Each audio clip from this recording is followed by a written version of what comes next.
Have you ever rented a room from a stranger online or lived with a newly met roommate only to realize they know how you sleep better than you do?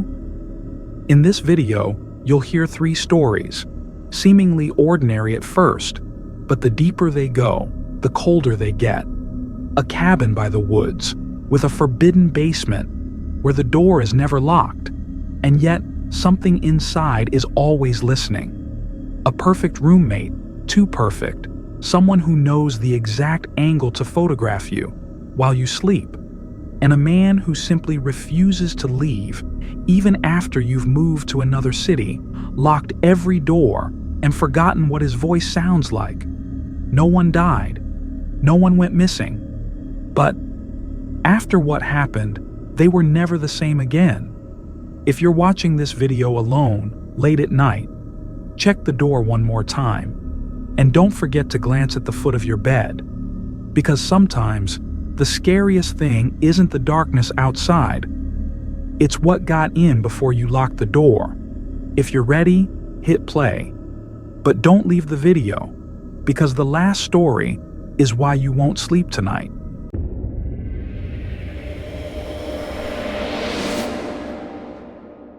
After 3 weeks of drifting from one friend's house to another, Nate began to understand what it meant to be invisible in the city he once called home. Every night, he slept on a different couch, always trying to stay quiet, not be a burden, as if his very existence was something unwelcome. When his relationship with his parents shattered beyond repair, he was forced to leave home, taking with him nothing but a torn suitcase and his last $200. One rainy afternoon, as the light outside turned to lead and the rain tapped lightly on the cafe window, Nate scrolled through a room rental app. One listing made him pause. Private room in private home, $600 per month, no parties, no alcohol, no basement access. The last line was in all caps, just a small detail, but it made the message feel like a warning disguised beneath polite lettering. The landlord was a man named Caleb, thin like a bare tree in winter, with eyes that always seemed to be hiding from themselves. When Nate came to view the place, Caleb opened the door just wide enough to slip through, then led him inside with a voice so soft it almost seemed to come from somewhere else. The house was small, 1 story, open concept, with white-gray walls. Everything was neat, clean to an unsettling degree, as if no one had ever lived there, or all traces of life had been erased. Caleb said he worked during the day, was usually out, and that Nate would have the space mostly to himself. "Don't go into the basement," Caleb repeated, this time slower, as if trying to burn it into Nate's memory. Nate nodded. No contract, no receipt, just a dry handshake and a promise to pay cash at the start of each month. And so, Nate moved in, unaware that he had just stepped into a house that wasn't quiet at all, but was merely holding something back, something that was beginning to stir.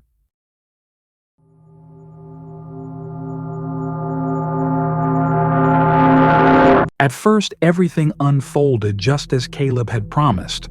The house was quiet, clean to the point of coldness, and Caleb, true to his word, had almost disappeared from the world. Some days, Nate heard nothing at all except the hum of the air conditioner and the ticking of a clock. No conversation, no encounters. Just a small piece of paper taped to the fridge at the start of each month, reminding him of rent. Nate thought he was lucky. He had finally found a stable place after countless sleepless nights on other people's floors. But slowly, that stability began to crack. It started with faint noises at night. Not clear, not constant. Just a very soft sound, like someone moving objects in the room next door.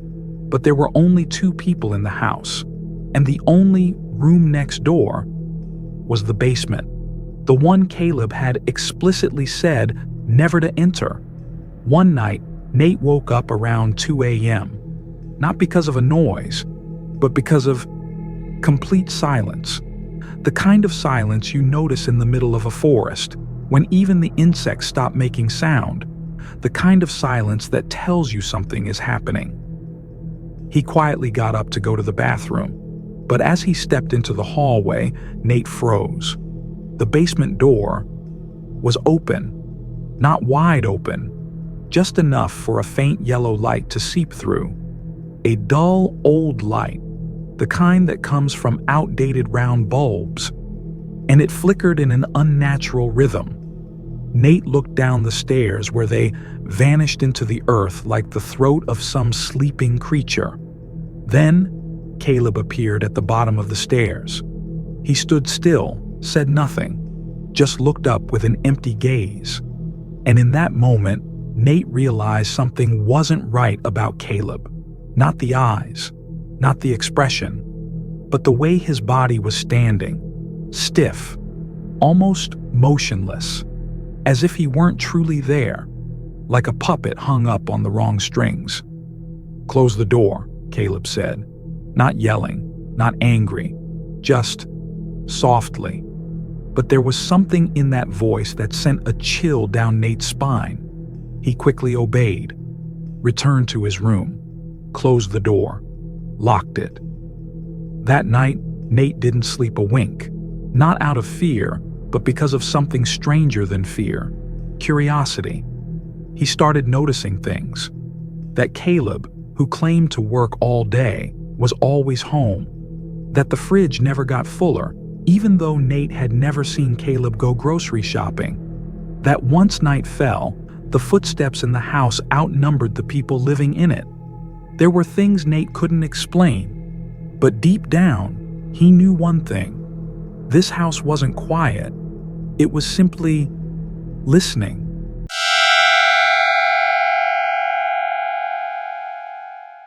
On the seventh night, Nate didn't turn off the lights. He lay on his bed, eyes fixed on the ceiling, his mind spinning like a scratched record. Every creak of the wooden floor, every gust of wind brushing the window was enough to make his heart jolt. But no sounds came from the basement anymore. No door creaking open, no footsteps. Too quiet. And that was the terrifying part. Around 3 a.m, Nate drifted into a daze. But sleep was just a trap. A soft sound, like fingernails scratching across wood, pulled him back from the edge of slumber. And then, footsteps, right beside the bed. When Nate turned his head, he couldn't scream. Not because of fear, but because his entire body froze, like a stone shackled in snow. Caleb was standing there. His silhouette blocked the nightlight, casting a long shadow across the wall. He bent down, his face just inches from Nate's, eyes like two bottomless holes. "You went into the basement, didn't you?" he whispered, his voice even and lulling, like the lullaby of a madman. Nate wanted to retreat, but couldn't. His hand was still under the blanket, his whole body curled up like a child caught by the dark. I locked my door," Nate whispered back, his voice sounding like it belonged to someone else. Caleb smiled faintly, then lifted his left hand, empty. "You think a lock is enough?" He stood up straight and walked to the door. But before he left, he said something Nate knew he would never forget. "Tomorrow, you should go. This house isn't right for you." Then he closed the door, softly, without a sound. Nate shot up as if breaking the surface after nearly drowning. He didn't wait for sunrise. It took less than an hour to pack everything, which wasn't much. A few sets of clothes, an old book, and a couple of unpaid bills. He left while it was still dark, driving with trembling hands, checking the rearview mirror over and over. When the first light touched the horizon, he stopped at a gas station on the outskirts of town, poured himself a coffee, and stared at his hands. They were still shaking. But what terrified Nate more than the night before was how Caleb knew exactly what he had done, how he entered the room without a key.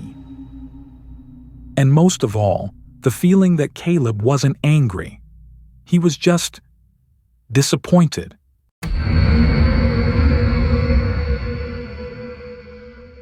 Nate left that house before sunrise, leaving behind nothing but a hastily written note.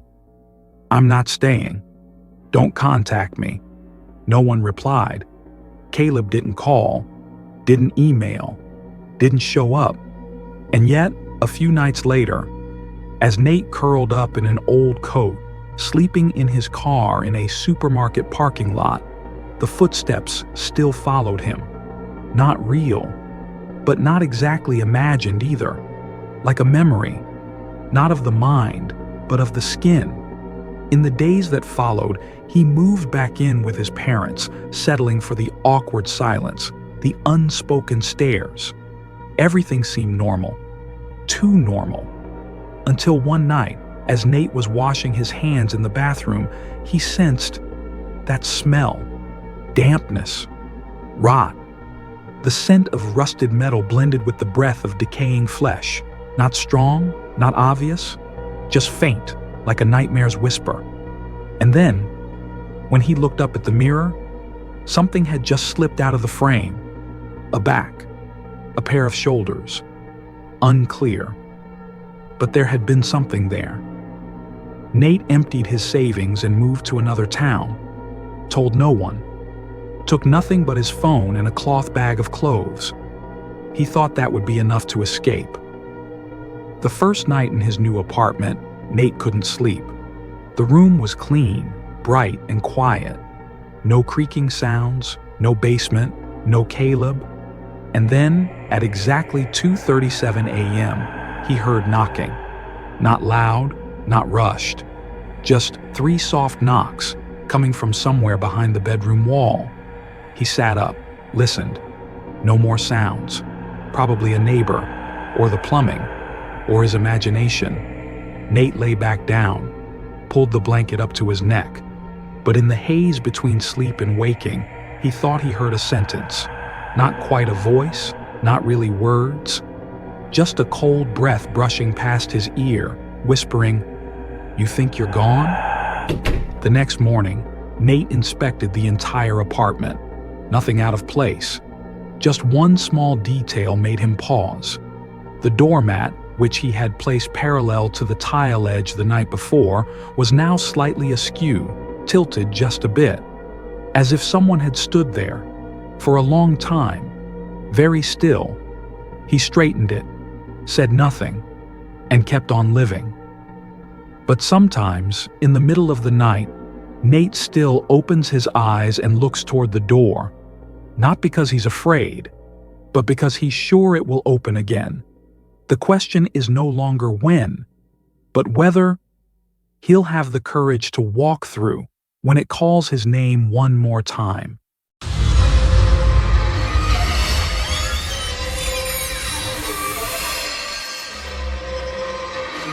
Lucas moved into the apartment on a gloomy afternoon at the beginning of October, when the sky had the color of aged paper and the wind rustled through the trees like autumn's long sigh. He didn't choose that room. The room chose him. Or more accurately, the university's housing system paired him with a stranger, Derek. The name was printed on a piece of paper taped to the wooden brown door, accompanied by a simple note, "Biology major, senior year." Lucas read the name and felt nothing in particular. No sign, no omen that this place would leave a scar in his memory. Derek opened the door with a faint smile and dark brown eyes, warm like oak soaked in water too long. He was slim, polite, with the gentle manner of someone used to silence. The apartment had 2 bedrooms, a small living room, and a modest kitchen. The walls were painted white but stained with patches of gray, as if the place itself had witnessed too many people come and go. Lucas was tired. He needed a quiet space, somewhere to focus on finishing his final paper, to forget the things that had fallen apart. At the time, Derek seemed like the perfect roommate. Not noisy, not nosy, never intruding on personal space. And that too perfect nature was what slowly began to tip things sideways. Because sometimes, the people who ask nothing are the ones who observe the most. Lucas didn't know that on the first night, he drifted off to sleep in his new room. Lights off, curtains drawn. Derek was still standing behind the door, in the narrow hallway connecting the two bedrooms, silent, listening to the first breath of the newcomer. The first few weeks went by with an eerie calm. Derek played the role of the polite roommate to perfection, always washed his dishes after meals, always knocked before entering Lucas's room, always offered a faint smile whenever they crossed paths in the kitchen. Nothing unusual, and that in itself was what started to feel strange. Lucas often stayed up late studying. His room faced the parking lot, and light from a lamppost outside filtered through the blinds, casting long, wriggling streaks of light across the ceiling. In the early nights, he thought the footsteps in the hallway came from the upstairs neighbors. But then he started to realize those footsteps never faded. They always stopped right outside his door. At first, Lucas assumed Derek had a habit of pacing late at night, not uncommon. But then one night, at exactly 2:14 a.m., Lucas heard a knock, very soft, like someone gently tapping the wood with their fingertips. He opened the door. No one was there, just the dark hallway and the shadow of his own body stretching long across the wall. The next morning, he asked Derek if he had knocked on his door the night before. Derek looked up from his cereal bowl and smiled faintly. "Number I was asleep the whole time." Lucas nodded, but something in him settled, cold and uneasy. A chill was threading itself through his chest. In the days that followed, he began to pay closer attention. Some nights, when he pretended to be asleep, Lucas could hear the faint creak of the wooden floor, the sound of someone walking barefoot in the dark. He would lie still, eyes tightly shut, gripping the edge of his blanket. And then came the whisper, very soft, very close, almost right by his ear, though still from the hallway. "Lucas." The voice wasn't male or female, no tone, no emotion, just like a cold breeze slipping through the crack in the door. Lucas switched on the light and rushed out. The apartment was empty. Derek's room was dark, the door closed. He stood there, breathing hard, in silence. The next morning, he began placing a chair behind his bedroom door each night. And then, something else happened. Small. But to Lucas, it felt like a cold hand reaching through the mirror. His Netflix account had a movie listed under "Continue Watching," a movie he had never seen. Yet it showed 74% viewed. And strangest of all, at the beginning of the film, there was a character named Lucas. A joke? Something Derek added on purpose? He meant to ask, but somehow he didn't. Deep down, Lucas knew. There are some questions that, once asked, will never let life return to normal again.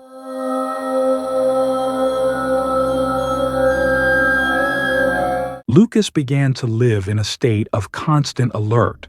He no longer slept through the night, studied late, and barely left his room unless necessary. The air in the apartment grew thicker each day, as if an invisible film coated everything, muting even the light. Derek remained as polite as ever, but now his silence no longer felt comforting. It was more like a curtain, smooth, clean, but hiding something underneath that moved, very slowly. One night, Lucas woke up to a strange sound. Not footsteps this time, but laughter. Very soft, very quiet. Laughter like someone seeing something truly funny, but trying not to let anyone know. He stepped out of his room and walked toward the living room. The apartment was dark, but from under Derek's door, a faint blue light was seeping through, A computer. Lucas bent down, quietly, like someone peeking into a prison cell. On the screen was some kind of photo library software. He saw thumbnails flashing by, his face, images of him sleeping, lying on his side, mouth open. Some photos were incredibly close, so close you could see each strand of hair, every tiny fold on the pillow. Lucas stepped back, didn't dare make a sound. The next morning, Derek didn't say a word. He ate cereal, read an article on his phone, and casually asked if Lucas wanted to watch a new horror movie that had just come out. Lucas shook his head. His hands were still trembling slightly. A week later, the chance came. Derek went out saying he had a group study session at the library. Lucas waited 10 minutes, then slid an old card into the lock on Derek's door. The room was dark, the windows shut, thick curtains drawn. It smelled of mildew and something like photo glue. In the corner, beneath the desk, Lucas found a black plastic box. Inside, dozens of photographs, all of them of him, sleeping, from different nights, different clothes, different angles. Some were taken from the side, some from directly above, as if a camera had been mounted on the ceiling. But that wasn't the part that made Lucas sick to his stomach. Mixed in were photos of another young man, not Lucas, but the angles, the perspective, the expression while sleeping. They were exactly like what Lucas had seen in the mirror. He didn't know who that person was. No name, no address. But one thing was certain. That person had been here, and possibly had once slept in the same bed Lucas now lay in. Lucas didn't take any of the photos from the box. He just stood there, heart pounding violently in his chest, as if it were trying to escape his body altogether. There was a faint voice in his head, no louder than a whisper. "Don't touch anything. He'll know." And indeed, just as he turned around to leave Derek's room, the light in the living room clicked on. Derek was standing there. No expression, no anger, no surprise, just watching. "Oh," he said, like someone catching a roommate rummaging through the fridge at night. "What are you looking for in my room?" Lucas stammered, unable to form words. In that moment, his mind was spinning through 100 scenarios. Run, scream, distract. But all of them jammed in his throat as if an invisible hand was tightening around his windpipe. Derek smiled, not moving closer. "The last guy used to go into my room too," he said with a slight shrug. "Used to sleepwalk a lot. Used to dream about being watched." Lucas said nothing. He backed away, slowly, like drifting backward out of a dream he didn't belong to. The next morning, he moved out. No notice to management. No goodbyes. He took nothing but his backpack and a spine-deep unease. No one called. Derek didn't ask. That apartment vanished from the map of his life like a dying ember swallowed by the night. A month later, Lucas received a package. No return address. Inside was a single Polaroid photo. In it, he was sleeping, mouth slightly open, pillow creased by damp hair. The room was not the old apartment, and not the place he was currently staying. It was somewhere he'd never been, or somewhere he hadn't yet remembered being.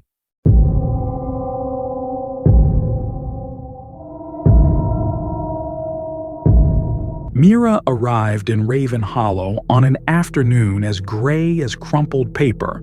The sky folded and tossed across the distant pine forest like someone had crumpled it in frustration. She had just landed her first post-college job, a design assistant at a small tech company nestled in a town hardly anyone had heard of. With little savings and a recklessly determined spirit, she needed a place to stay immediately. The roommate had popped up in a local Facebook group, no photos, just a few short lines.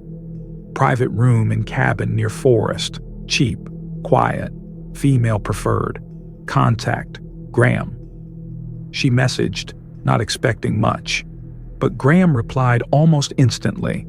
He said the house had been passed down from his family, was spacious, had extra rooms, and that he valued peace and quiet.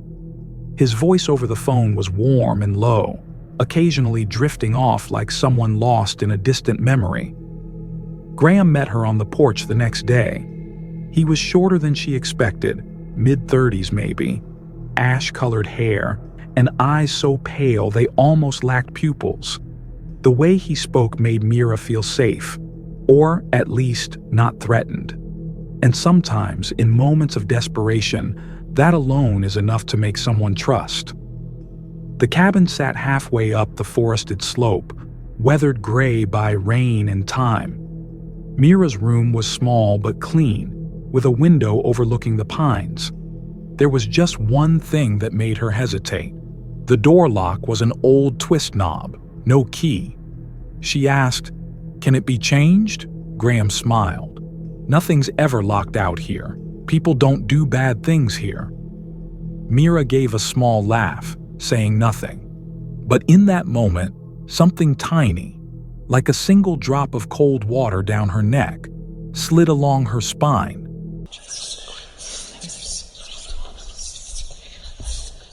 In the early days, Mira began to believe she might have found the right place. At night, the cabin was so quiet that she could hear the snow falling on the roof. Graham was reserved, sometimes absent-minded, but maintained the polite boundaries expected between two strangers sharing a house. He didn't enter her room, didn't disturb her late at night, and somehow always showed up at just the right moment when Mira needed help. Fixing a water valve, repairing a light cord, even carrying a heavy bag of groceries. The problem only started with how perfectly timed those moments were. One evening, Mira returned home after work, twilight already settling in. As she stepped into the hallway, Graham was just coming up from the kitchen, holding a cup of hot tea. Not for himself, but exactly the kind she usually drank. He smiled and handed it to her, as if he'd already counted each of her footsteps on the walk home. "You look cold," he said, his voice light as powdered snow. She forced a smile and accepted the tea. But something began to take root inside her. A quiet, nameless unease. That feeling grew with the smallest details. One Tuesday morning, Mira discovered her favorite pair of underwear missing from the drawer. She had washed it, dried it, folded it, and placed it in the usual spot. It couldn't have been misplaced. It couldn't have fallen. She turned the whole room upside down, checked under pillows, pulled out drawers, even searched the trash. Nothing. The next day, the nightgown she kept in the closet had been folded differently, still hers, but not the way she usually folded it. Mira started to feel she was living in a different kind of silence now. A silence that was intentional. Graham said nothing, asked nothing. But his eyes, once a source of comfort, now felt like surgical lights, exposing her to the bone.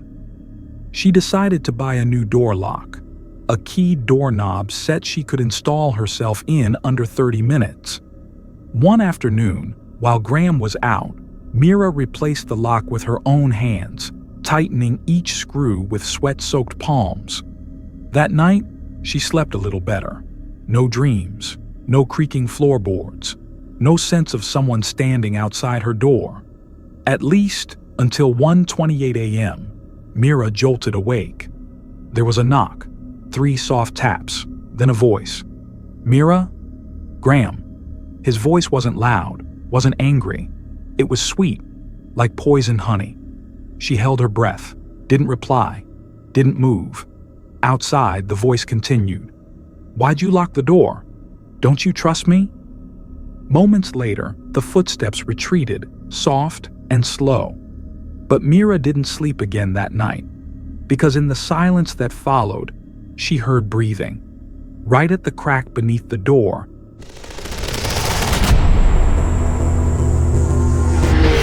The next morning, Mira quietly changed the lock back to the old one, not because Graham asked her to, but because she saw the expression on his face when he noticed the new handle. Not anger, not surprise, but hurt, a kind of wounded confusion, as if her locking the door had been the final proof that he was no longer trusted. Graham said nothing about it, but from that day on, the atmosphere in the house shifted. At every dinner, his gaze lingered on her wrist a bit too long. Each time she said she needed to sleep early, he nodded, but his smile didn't reach his eyes. One afternoon, while Graham was out buying groceries, there was a knock at the door. Mira opened it and froze. Standing before her was a woman in her early 30s, face weary, eyes haunted yet steady. "You live with Graham?" Her voice was quiet but firm. "Yes. Is something wrong?" The woman was silent for a moment, then spoke quickly, as if rehearsed. "I used to rent a room here before you, and I just came to tell you, you should leave. Graham's been accused of harassment, of stalking women. There are at least 3 restraining orders against him. I know. I'm one of the 3. Mira's body went rigid, her throat dry. "I don't know how he hasn't been arrested yet," the woman continued. "He always acts normal, kind at first, but eventually you'll wake up and find him standing in your room, and he'll smile and ask what you dreamed about." That night, Mira began packing. She didn't hesitate. No more doubt. Everything was now too clear. She loaded a few things into her car, planning to leave the next morning. But then, Graham came home earlier than usual. She received a message. "Where are you planning to go?" A few minutes later, he knocked on her door. "Mira, did someone come talk to you?" His voice was like still lake water, calm, but missing a heartbeat. "No one," Mira replied, trying to keep her tone steady. "Really? Just wondering. You've been acting a little strange lately." Then he walked away quietly. She exhaled, thinking she had just avoided something. But that night, at exactly 3:12 a.m., Mira woke up again, because someone was sitting at the foot of her bed. No footsteps, no door opening. Graham. He turned to look at her, eyes gleaming with something so gentle it was terrifying. "I know you're planning to leave, but you don't have to run, like the others."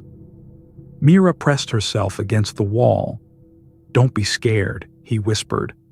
"I just want us to say goodbye in the most beautiful way." Then he touched her leg.